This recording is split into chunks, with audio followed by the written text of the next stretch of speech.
Баршамызға сәлем достар. Әдеттегідей сіздермен бірге түс жору каналы. Бүгінгі шығарылымыз түсіңізде жаңғақ көрсеңіз, оны қалай жоруға болады? Егер ер адам түсінде жаңғақ көрсе, бұл оның Алла тағалаға жақындағанын және діндарлығының артатынын көрсетеді.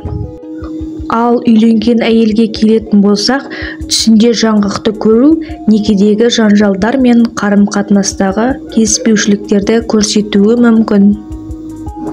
Үйленген әйел түсінде жаңғақ көру отбасылық өмірінде тұрақтылық пен ынтымақты білдіреді. Түсінде жалғыз басты әйелдің жаңғақ сатып алуын көруі оның өмірінде жақсы өзгерістер болатынын болжайды.